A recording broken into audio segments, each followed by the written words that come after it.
powerful name, Jesus. Amen.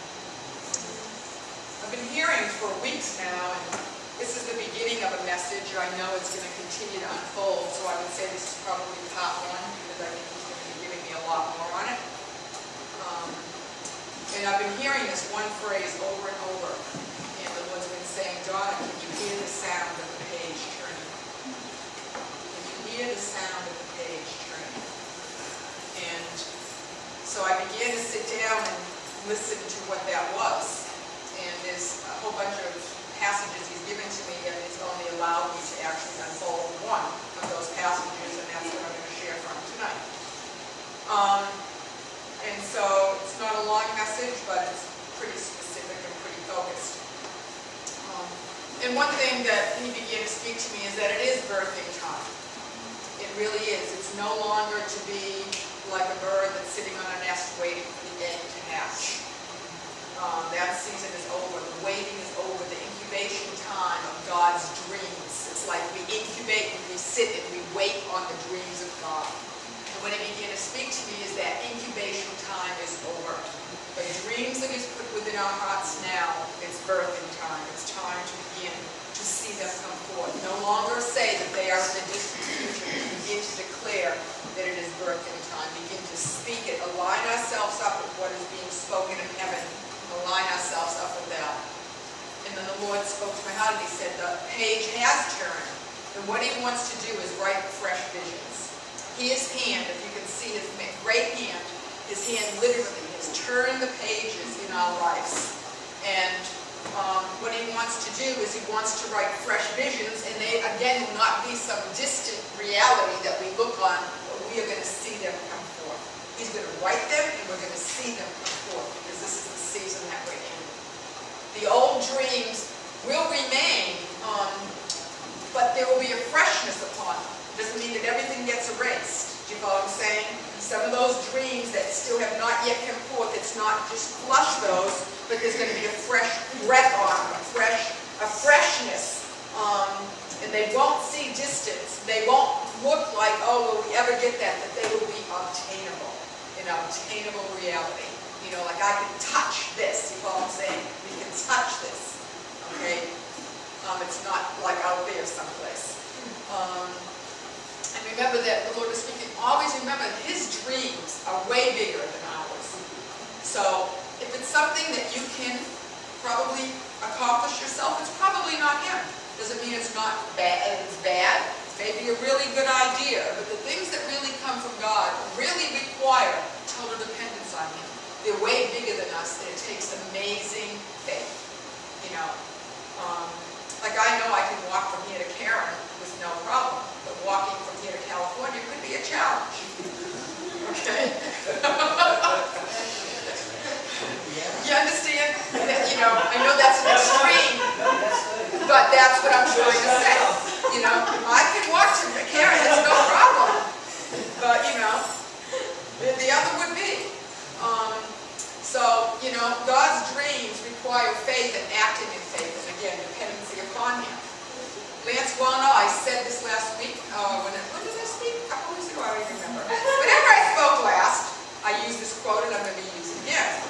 And he said this, the Lord said this to him, your sentimental attachment to previous revelation is holding me up.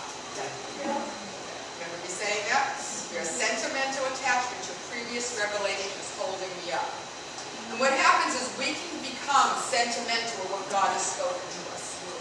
And we can cling to it. It's like, don't take this from me. God gave me this revelation, and I'm not going to let go of it. Even if I go down with a sinking ship, I'm not letting go of this. It's like an old picture album that we don't want to let go of. We're holding on to what God has spoken to us.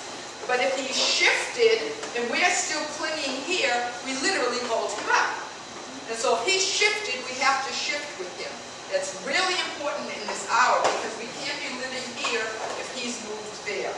And he's standing there and he's like, I can't go any farther because you're back there. Well, God, when's it going to happen? Well, I can't go any farther because you're back there. You need to step up and be with me. That's why it's really important that we stay yoked with him, because then we're truly walking forward, yoked with him. And what is his yoke? Easy. and his burden is light. It's like I was thinking about this. And when God called, Tom, who I've been married to all those years, he called us to Gloucester in 1981. We had a very strong and clear prophetic word that we came on. We wrote it down. We actually had one part of it done in calligraphy, and when we moved in, we put it on the wall. And we kept it before us, and that word kept us in the early years, particularly through many battles, many tests, many trials, when we didn't know where the next meal was coming from, we didn't know how the mortgage was going to be paid, when and when and when and when and when and when and when, and through many things and many times when I said, I'm out of here, I'm putting the sale sign in the yard, and I'm moving out of this place, honestly, I honestly tried many times to move in the early years. It didn't work.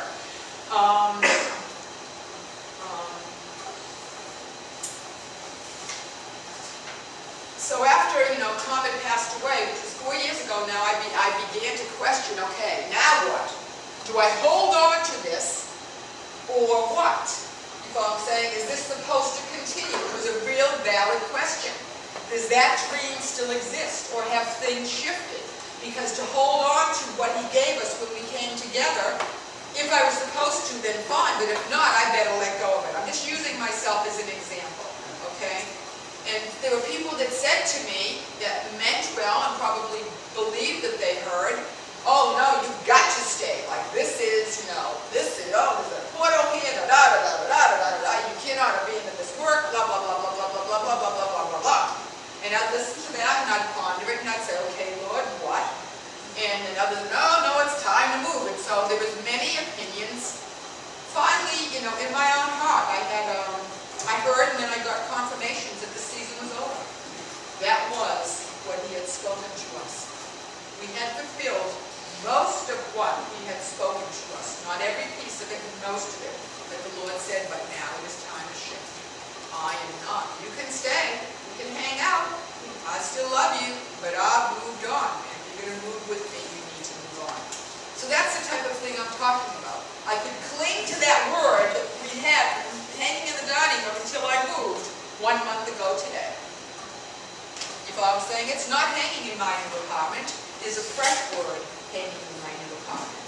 The word for this hour, for this season that he spoke to me personally. I'm saying. So I can't hold on to yesterday. It's a whole new place in my life and in the body of Christ. So God had turned the page and I needed to turn it with him and let him start something totally new. So now he has me living in this place that's in the midst of darkness, and my home, my little sanctuary, is now sitting in the midst of the lost in even a greater capacity.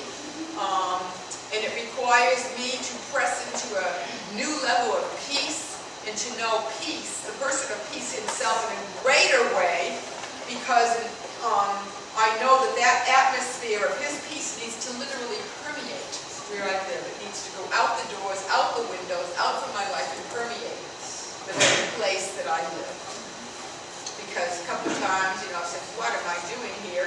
This is like a little crazy. And he's like, just let the peace go out, Donna. Just let my quietness go out. Okie dokie. And Heidi Baker writes this. She says this, it is our joy to run into the darkness and watch it disappear. Yes.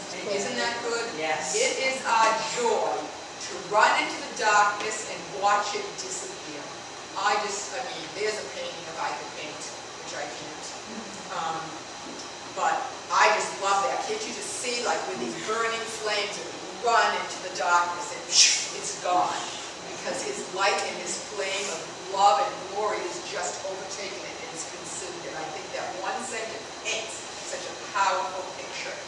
And I remember that for the very situation and where I'm living. If I'm saying right in the thick of it, run into it and watch it disappear.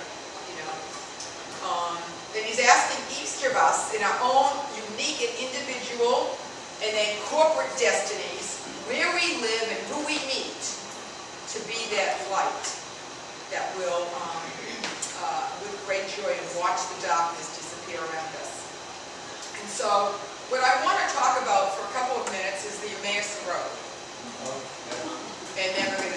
to a verse in another verse we're going to talk about in Luke. And what I'm going to do, if you'll bear with me, is I'm going to read a little bit from this book that I'm reading. And it's not because I don't have anything to say, but because this is what the Lord asked me to do. And it's from Luke 24. We know the story. And this is what she says. In Luke 24, we find two men on the road to Emmaus, just days after Jesus had been crucified and buried. As they were walking, the resurrected Jesus showed up and said, "What's going on, guys? You really look sad." They were so disillusioned and confused. "Haven't you heard? You must be a stranger," they replied. Jesus kept his poker face and said, "Tell me what happened. Fill me in." Well, we thought that Jesus was going to get us all out of the mess we're in. When they were finished telling their sad story, he began speaking and opened up the word to them. They liked what they were hearing and asked him to stay a while longer. He agreed, and they sat down to eat together. All of a sudden, their scaly eyes were opened. Jesus revealed himself, and now they saw that it was the resurrected one who was speaking with them all along. What a marvelous reunion! Then in the blink of an eye, Jesus disappeared. This vanishing act bothered me for quite some time. So I asked the Lord, "Why didn't you stay with them a while and hang out? You labored with them all that time. You were there, and they finally got it. But then you disappeared. You didn't even hang out for dessert." You know, I love it because this is how we talk to God, you know? We get all this religious nonsense. And whoever thought of the these and the thou and all that, I guess that was the real English, right? I don't mean that critically. I just think about that. I guess it was the way they talked, right? I don't know. It's like, hey, you know, like the way we talk today. Right, yeah. So finally, he helped me connect the dots. They were kept from recognizing Jesus on purpose. Jesus was teaching them a new form of communication. On their way back to Jerusalem, they were talking to each other and saying, "Were not our hearts burning within us? Were not our hearts burning when he was speaking to us?" I love this. He was teaching them to recognize, okay, no, I need a lousy stapling, though. To recognize the burning of the word in their hearts and his burning passion in their spirits. Since Jesus was no longer going to walk around with them in his earthly body, they had to start learning this new communication system right away. Isn't that simple and wonderful? When I read that, it was like, yep, that's it. I love it. We're not our hearts burning within us. Yes. He was teaching them to recognize the burning of the word in their hearts and his burning passion in their spirits. I just think that's profound. And what really had happened there was the page had turned. Can you hear it? Can you hear the page turning? Okay? He was no longer going to be walking around with them. He was no longer going to be speaking with them face to face. He was no longer be eating meals with them, praying for them, encouraging them, teaching them. They were no longer going to be watching him heal the sick, raise the dead, cast out demons, preaching the gospel. The page was turned. He was gone in the physical realm, and the way they thought it was going to be was now forever changed, and they could not turn the page back. What they really wanted to do was turn the page back. Jesus turned the page back, and they couldn't. It was changed by the eternal hand forever, and no one could do anything about it. And what did he want to do? He wanted to write afresh on their hearts. And